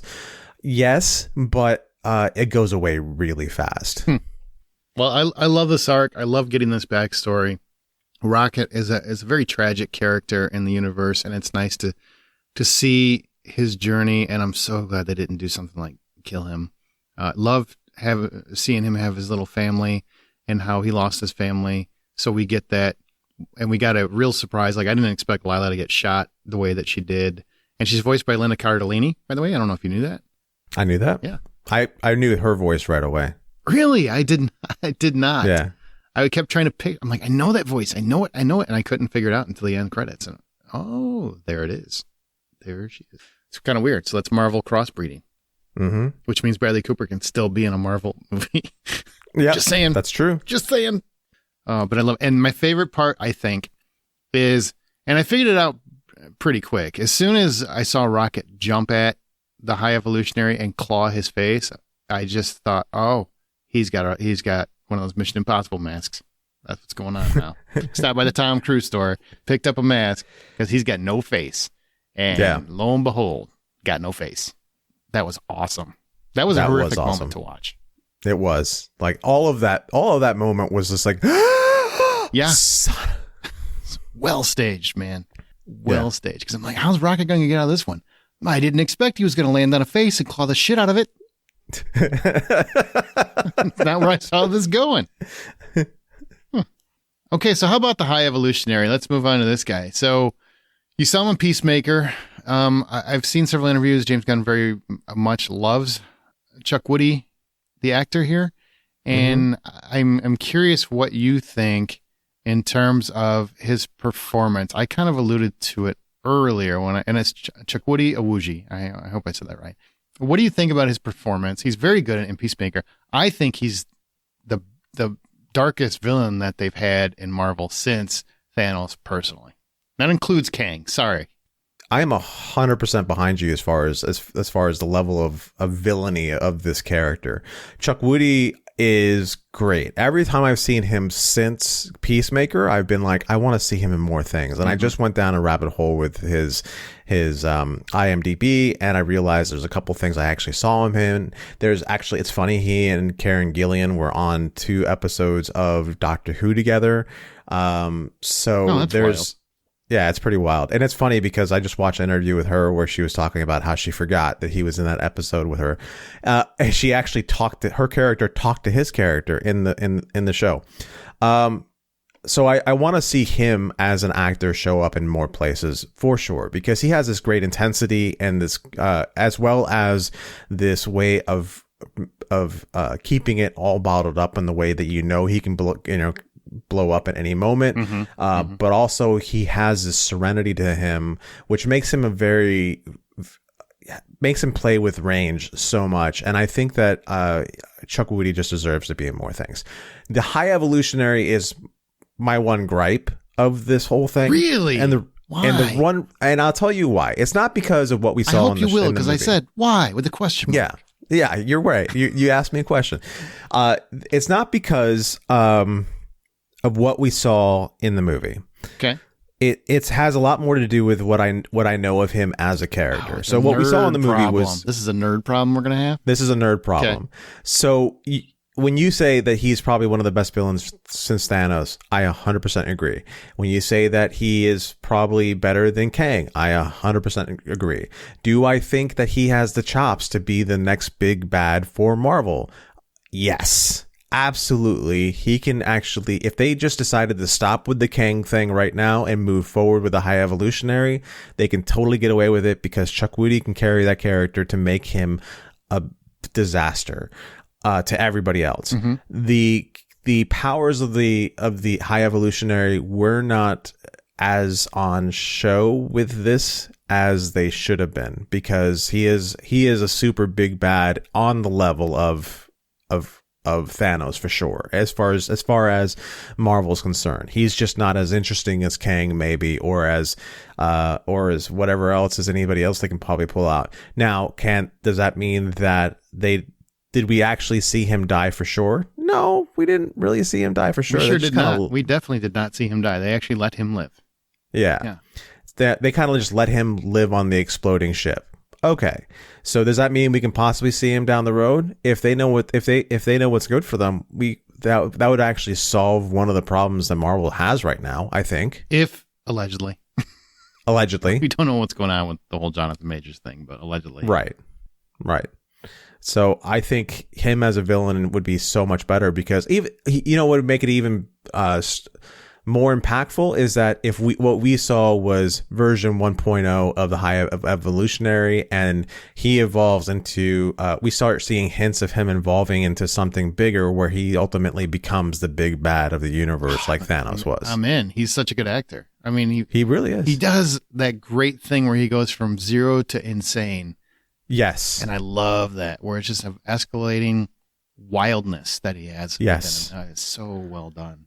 And that's what makes him better than Kang. That's what makes him a good, different villain than Thanos was. Thanos was highly calculated, highly dangerous, and in his calculations. Whereas the High Evolutionary, the way they played him in this, is highly erratic. He's more like chaos, the embodiment of chaos when it comes to where he's going. That makes sense. Yep. Yeah. Man, he'd be a great villain down the road. And honestly, I haven't been that impressed with Kang, so you could switch him out. I don't care what movies they've announced. I'd be fine with it. Right. Kraglin, that's Sean Gunn. I mean, he really didn't get a ton to do in this movie, but he does master the whistle dart, and that's always good. And, knowing that it's James Gunn's brother, it's nice that he's so involved in all of his films. And I think it's kind of nice that he's evolved as a character, too, because he's kind of leapt from henchman number 3 or whatever, and he's gone to the front of the Guardians. Yeah, I like the story arc for Kraglin for sure, and I like his engagement with Cosmo. No, yeah, Cosmo the dog. You're a bad dog. Okay, you're a good dog. That whole bit with him and Cosmo was great. I really just had so much fun with it. And Cosmo herself was a great addition to the movies. Oh, I would agree. The movies, and she was funny in the holiday special. Mm-hmm. So, I mean, if you didn't check that out on Disney Plus, that's one of the few Marvel shows I definitely recommend, because it was great. It's only one episode, but it was great. Right. And my God, they kidnapped Kevin Bacon. It's hysterical. Adam Warlock as Will Poulter. Here's the one where I will say was kind of a whiff, in my opinion. I felt like, if you know the comics, Adam Warlock is a big character and a very cool character. It definitely is designed to be this like golden god and everything. And, I felt like you could see his arc coming a mile away of what was going to happen for him. And they don't do much with him. I feel like he's just somebody that gets the party started, and he's there at the end so Marvel can take him and use him somewhere else. You feel different? I agree with that. However, I loved watching Will Poulter play this character. He did fine. Like, he was very good. I don't have a problem with him. It's just the use of him was understated. Well, the thing is with Adam Warlock is that they had to be careful with how they used him in this particular scenario, because what is he supposed to be? Well, he's supposed to be essentially villain 0.01 for the story, right? So he comes in, he's essentially the first villain, and you see right away that he is incredibly powerful, and he is just raffle stomping absolutely everybody. And if it wasn't for the fact that he's an idiot, because he was only just born, he would totally be the movie would be over already. So they've got to kind of take him down this route the way they did. So to introduce you to the character of Adam Warlock, make you like him, but not so much so that they don't write themselves in a corner. Yeah, I mean, I get that. I feel like for such a powerful character, we don't get a lot. And you got to admit, man, like Guardians 2 was really teasing this character up. I think we were all expecting a little bit more than what we got. Is that fair? That's fair. Okay. I was surprised the way they took him, because I didn't expect him, in your colloquialisms, I didn't expect him to be a boob. Yeah, he was a little bit of a boob. Yeah, he was a little bit of a boob. So, and I know how you feel about boobs. He's very Marvel-y. He's like in a movie that is the farthest thing from the rest of the Marvel Cinematic Universe, in my opinion. He's the most Marvel-y thing in it. Every time he talked, I'm like, is this where Marvel brought their writers in? I don't understand. Such a boob. Or did Taika Waititi show up and he's like, I got some stuff left over. I got some stuff left over from Thor. Yeah, here you go. Thor try this out. Stuff, so I got it. Yeah. Like in your colloquialisms, he's a bit of a boob, but they explain why he's a boob. He's brand new. Yeah. He's brand new. He's a kid. He's a kid. He's Baby Groot. Yeah. So, but I like I really like his arc, and I like his arc to going from being part of, working with Aisha to now being part of the Great Guardians at the end. Yeah, I'm looking forward to what they use his character for next. And he's still out there. So Peter Quill, which we know from the Stinger, he's definitely coming back at some point. So there might be more Guardians, just a different team. Because there's not going to be a Drax, there's not going to be a Nebula. Both actors have said we're not doing it again. Or not Nebula, I'm sorry, Gamora. Karen Gillan is fine. I'm sure she'd come back. But Zoe Saldana, she's done. Dave Bautista is done. I don't blame him. I saw the makeup process for him. It looks miserable. Looks just miserable for him. So I don't blame him. Yeah, it doesn't look like a lot of fun for him because, in the first movie, I don't wear shirts. And then in this movie, one of the jokes from the second movie was, I can't wear this because it hurts my nipples. And then he's pretty much wearing shirts. The whole movie. Yeah. The whole movie. Yeah, he's like, look, I'm tired of working out. I'm tired of putting makeup on my breasts. So let's move on. Groot, speaking of moving on. Groot, what do you think of Groot? Now he's basically, I don't know. I think he's hitting the roids a little bit. I think he's juicing maybe. And, possible. Yeah, possible. And I got to say, couple times he's using powers where I'm like, this would have been fucking handy in either of the other movies. Yeah, but there's no but on that, is there? No, it's just, why are we using this? Like, you got awesome. Number one, you can hide guns in your ass. That's amazing. And there's just several things Groot's doing throughout the movie where I just didn't understand. We've never seen this before, but that's kind of, you save it to the best for last, right? This is Groot version 2.0, right? The first version of Groot was much more solid, much more of a walking tree. The second one was a baby. Mm-hmm. The ones we saw, we got the teenager in the holiday special, or in the Endgame and stuff, and he was a little older in the Endgame. Special. We got the teenager. Yeah. So a lot of this is him growing up as a Guardian and his uses as being one of the Guardians. So yeah, the whole hiding guns inside of himself is something they all probably figured out. The fact that he can go into kaiju mode was pretty great. It's like, go kaiju. I'm sure you love that. I watched that going, this has got to be John's favorite part of the whole movie. It was funny. It was pretty funny. I really love Gamora's whole, you guys understand what he's saying, and then at the very end she's like, I get it, okay, and she totally understood him. Yep. And then he speaks perfect English at one point at the end. What the hell is that about? He said, I love you guys. And it was so, the whole time Groot's another character where I am Groot. Mm-hmm. I am Groot, and I don't hear Vin Diesel whatsoever. I know it's Vin Diesel, but if I didn't believe that there's no way that the walking talking trees out there who only says 3 words, it would be hard for me to get past that. I think I made sense saying that. But that one time when he stops and says, I love you guys, I'm like, oh, that's totally Vin Diesel. But let me ask you a question. Mm-hmm. Deep Thought by Aaron Peterson. Do you think that was actually Groot saying those words, or was James Gunn saying, you finally understand, the audience gets to hear what Groot actually says? It's still I am Groot to anybody that doesn't get it. You know what I mean? It's almost like the breaking the fourth wall in a way. You know what? Now that you mention it that way, it makes more sense to it because nobody seemed shocked when he said it. Mm-hmm. That's the way I took it. The way I took it was he's actually still saying I am Groot. It's just we, the audience, at the very end of this trilogy, finally understand Groot. We hear what they hear. Right. That's the way I took it. That's actually a really good way of putting it, and I'm impressed. I did not consider that. Okay, Nebula, Karen Gillan, not Gillian, by the way. Karen Gillan, once again, I think crushes it. I really like how she comes to understand who Drax is and why he's so important to the team, even though he's a boob. But his boob jokes are funny, so I'm okay with it. Yeah, he's good. You're an idiot. So funny. So what did you think? And I love when he understands the language and doesn't tell him until like 20 minutes into the freaking adventure. Nebula, I thought, was fantastic. This is the first time I honestly didn't get tired of her, because in the other stuff, I got tired of who she is and how she's always in a shitty mood or whatever else. And she's not really in the greatest of moods here, but at least now I feel like I've gotten to know her a bit more, and I feel like I'm able to connect with her quite a bit more. And so she's pretty good in this, and she serves as a great counter to Gamora and the relationship that Peter has with Gamora.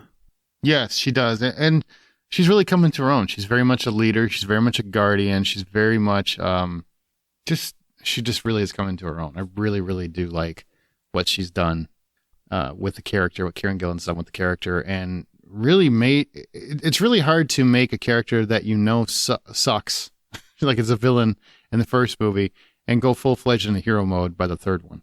I think that's pretty impressive. Yeah, for sure. There's a lot going on. One of the things that I enjoyed watching was how she kind of took all, like, you would see those moments where she took all that battle damage and then repair herself just by, flexing something as she went back. That was really cool how the character kind of does that. Yeah, it was really cool. She just snaps back into place. Yeah, her head's like lolling behind her because, her whole neck region's completely shattered by being punched by something that's 14 times her size, and she just kind of snaps it right back up again. Oh, yeah, for sure. Mantis, I gotta say, has become really one of my favorite characters. I don't know why, because it's such it's one of those characters where I think it could be grating in the wrong hands, but Pom Clementieff, I hope I said that right. Pom is... I don't know how to pronounce that one. I'm not going to try. But Apple's great. Pom is great. So I love what she does with the role. She just seems like effervescent. She's always chipper. She's always like just in a positive light, seeing things the way that they should be seen, refusing to see negative and darkness, like looking for the glow. And typically those characters annoy the shit out of me. It's the exception, the Ted Lasso exception, where it's like, okay, this works. This really works. And she, I think, is a necessary part to the very snarky team. It's a team full of snark. There's snark everywhere. And it's nice to have this positive glow on the team. And also, she works so well with Drax. She really does work very well with Drax, and it's so much fun watching those two play off of each other. Like I said before, if I wanted to see someone get their own movie, Mantis would be the character, and this movie just kind of solidified the fact that I would love to see Mantis get her own movie, because I strongly believe that she is, number one, got the ability to engage people enough to draw them into a story.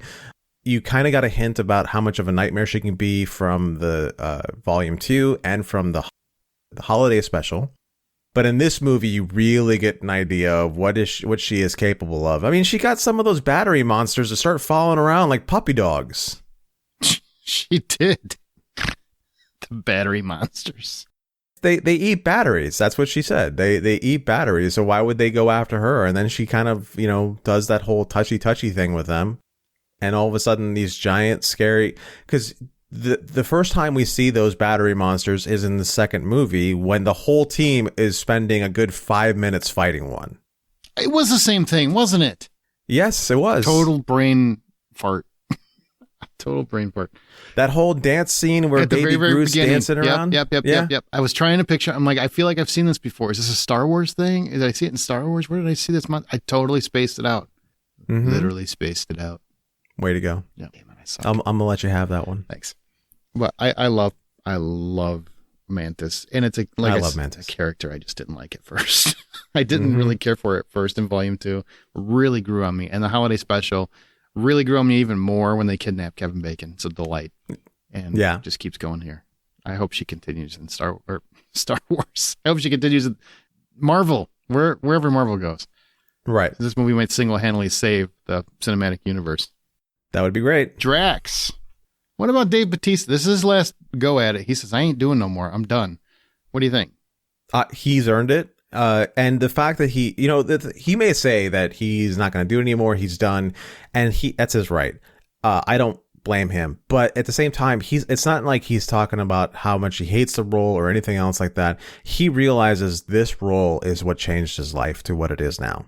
This role is what made him more seen as an actor in Hollywood. And this role it showed him so much of what is available out there for him to do. And he's right. he was one of my favorite parts in Knives Out 2. He's and a lot of the other things I've seen, he's not just some big musclehead. He was one of my favorite things, or only things that I appreciated seeing when I watched the second Blade Runner movie. You know, there's a lot of times when he shows up and he adds a level of credibility to a scene that is despite his image, his size, or anything else. He just has it. And I gotta say that's one where if you don't know the character from the comic books, Dave Bautista is a lot different. It is a little bit more boobish than it is in the comics, but it works. And I do like that they really started showing how strong he actually is in the second and third movie. Because in the first movie, he doesn't seem like he's that impressive. But he's actually, I mean, there's a reason why they call him Drax the Destroyer. He's freaking huge, and he's able to do a lot of shit. He's basically like a superhero, and they don't really let him do that in these movies, or at least up until this one, really, I feel like. Yeah, this one was the most that you got to see him go full out, where he started throwing people a huge distance, but everyone had their full strength about them. Even Mantis was throwing people about, but Drax was for sure knocking a door down that shouldn't be able to be knocked down. There's a lot of things where they really just undid the whatever stopgaps they were doing as far as showing what his actual strengths are.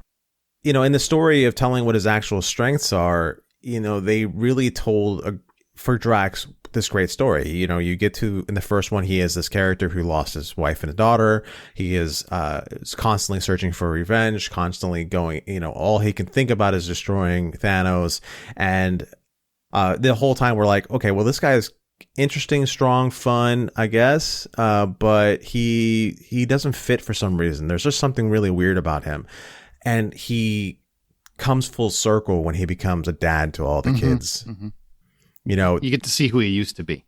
Right. And that is where the beauty of Drax suddenly comes out, and you're like, okay, he is, it punches up that I lost something feel that he had to a degree, because now that you're seeing him fulfilled by being the dad to all these kids, he is so much different, so much lighter, so much more engaging. And that takes us to Gamora. Zoe Saldana, once again, she's done with this after this movie is over. And man, they really took her a different way. I was actually really wondering how they were going to handle Gamora, because the Peter Quill and her relationship was a big part of both of their characters, honestly. And it still is a big part of Peter Quill's character. It's just no longer a part of Gamora's character. And I thought that was a fascinating way to play it, and that they actually continued with it. Now, you get hints of, okay, she sees at the end why she would have felt something for him.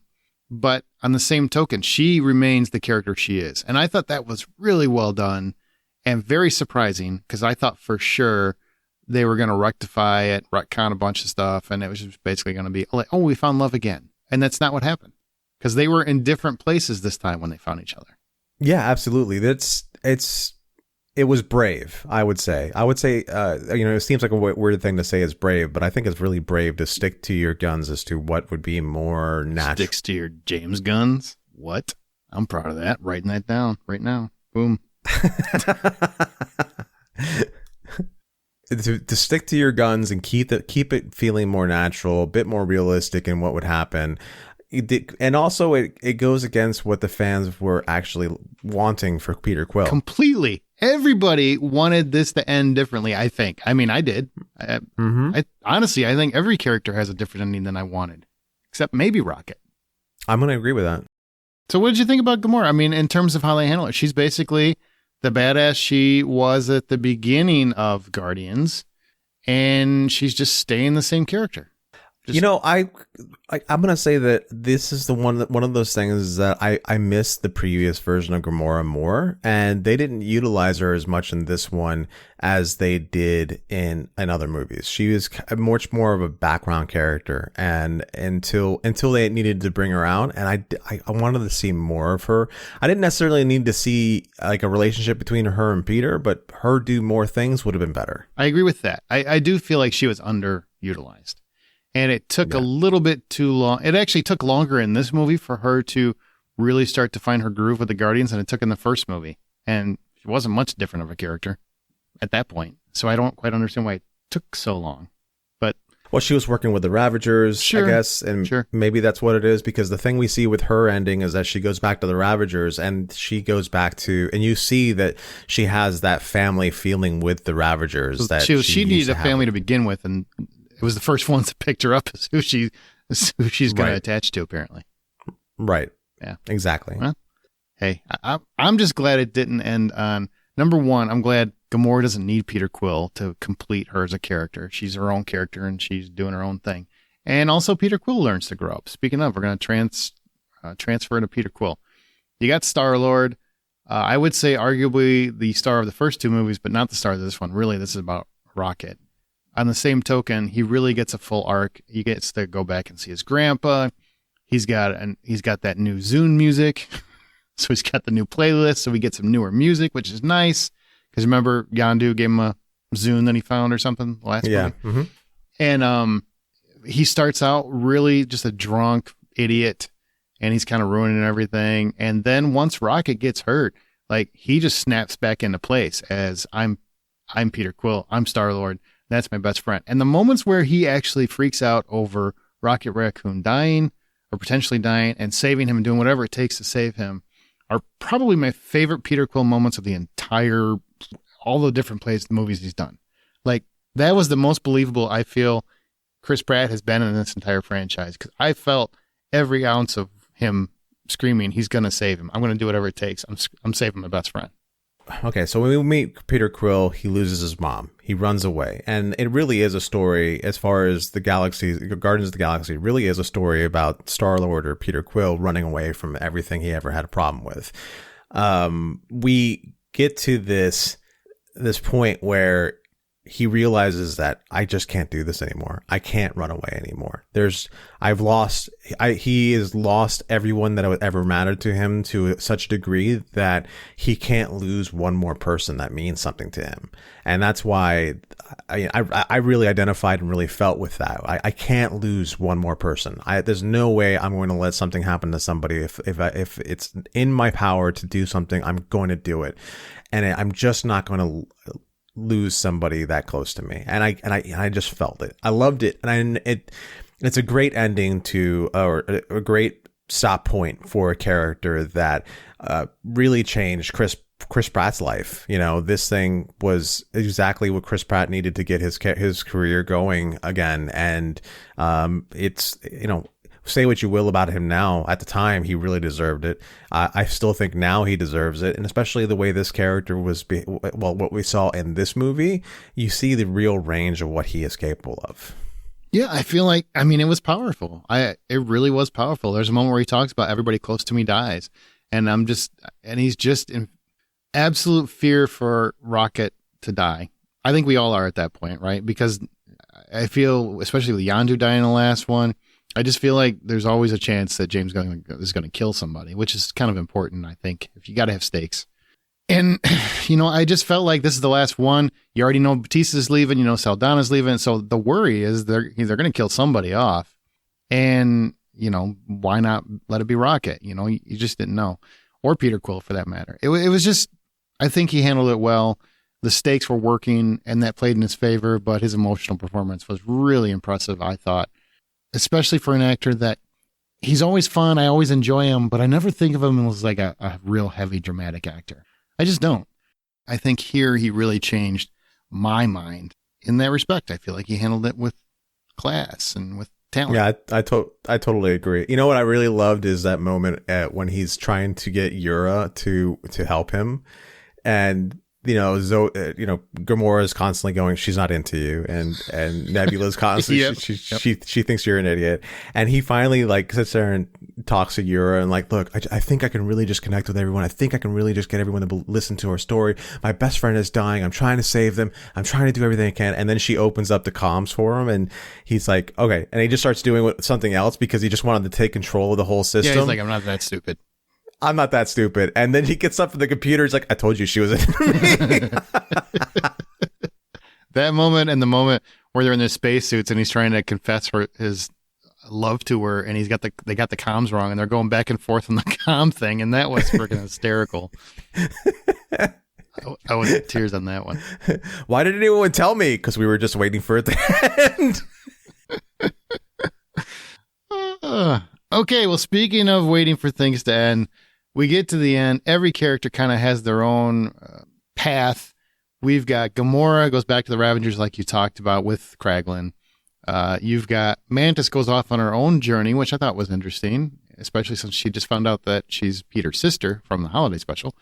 Mm-hmm. Drax and Nebula stay with the new kids at Nowhere to try and teach them about life and try to reacclimate them into society or something along those lines. And then you've got Rocket leading a new group of Guardians with Groot and Adam Warlock and a couple others. The dog is there too, right? A Cosmo, and then one of the kids, Starchild, is there. Yes, Starchild is there. You're right. And also we get Star-Lord that goes back to Earth to hang out with his grandpa and bitch about the kid mowing his lawn or not mowing his lawn. And also to get the card that the incredible Star-Lord will return. So what did you think of the ending overall? Did any particular character arc hit you the most? Where did you land? What do you think? I don't think anyone hit me the most. I think everyone just hit me just about the same. I loved Drax's story where he becomes a dad to all those kids. I love Nebula just kind of taking the step back from the Guardians and saying, I need to lead this city, or build this city, on rock and roll. And I mean, you can't let it go. Really, you can't pass. I couldn't. That. No. Yeah, I was so you can't close. pull in the garage when you got that one waiting in the street. Yeah, I really couldn't, especially considering this is all about soundtracks when it comes to these movies. Gamora's back, her ending was good. It makes sense. She found that new family and she's moving on to that new family. So most of the endings I'm okay with. I think I loved Peter's ending where he's just sitting there eating cereal with his grandpa. That was kind of cool. And, it's... I just feel weird, 40-year-old man just doing this whole thing. And he's like, don't get me started. And they kind of look at each other and he's like, well, now I kind of want to hear it. The thing I love, I think, most about all the endings is that none of them went the way, except for, I guess, Rocket and Groot, right? Because they're still Guardians. Nothing really went the way anybody wanted it to. No. It really felt like James Gunn had a plan. He was sticking to his plan. He didn't really care what any of the audience members want. Because I'm really kind of surprised that people are loving this movie as much as they are. I was really expecting a lot of backlash because I know it's going against fan expectations. You don't have Peter and Gamora together. You don't have Peter and the Guardians together. You don't have Drax and the Guardians together. You don't have Gamora and the Guardians together. Like, a lot of things that I expected people wanted, I know people wanted, didn't happen. And I think that's awesome. And sometimes I wish more movies would do that instead of just giving us what we want. I agree with you. And James Gunn has this thing where he's talked about the fact that he doesn't necessarily give everyone what they want. And that's what, when he did the Suicide Squad sequel, he didn't give anyone what they wanted. And then when he created the show for Peacemaker, that was something absolutely nobody wanted, but everybody loves. That's just that's kind of his wheelhouse. He creates something that's completely different and new and makes people kind of fall in love with it. So good. That's about all we've got to say about this book. Anything in particular, like anything really stand out? Your favorite moments you want to leave on? Something that really impressed you? Or there's one that I just had in my mind, but then we got talking about James Gunn and I lost it. The vagina butthole again? Because we can. No, I mean, I've seen enough vagina buttholes through the internet. So, okay, I don't really have anything else. I'm very impressed that this ended as strongly as it did, and I wouldn't put this, speaking of trilogies, as our topic this week, I wouldn't put this as my favorite. Even though Cap is hard for me to consider a trilogy, it's probably my favorite because I love those movies to death. Yeah. But this is very close. Yeah, as far as the trilogies that Marvel's done, in particular, Cap is still the top one. This one's really close to it. And I don't know what the rest of the breakdown is, but it's down there somewhere. I just hope this movie saves Marvel because I've been very disappointed with Marvel for almost a year now. It's time to get better. It really is time to get better. It's time for everything comic book related to start getting better and stop just trying to churn out something that people think we want to watch. So that's the one thing that James Gunn taking over DC has me interested in paying attention to, even though I'm annoyed that I have to get used to a whole new set of stories coming my way. This has to be the thing that I hope Marvel takes a look at what they got from this movie and goes, hey, we can reset everything from here. Yeah. Because they really can. You can. And if that one actor proves to be a problem because of that situation that happens, we got a better bad guy.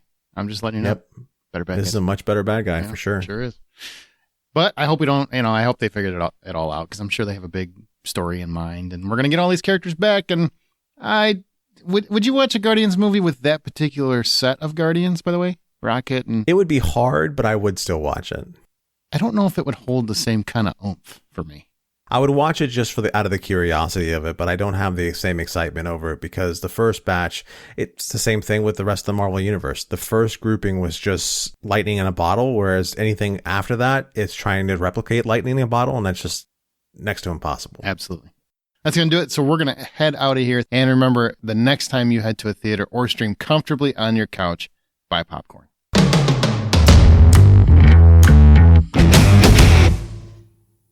What if I sit in a recliner? Well, now you're just making it complicated for no reason. Troy, make it complicated for no reason? What? Do tell. What? Am I the drama?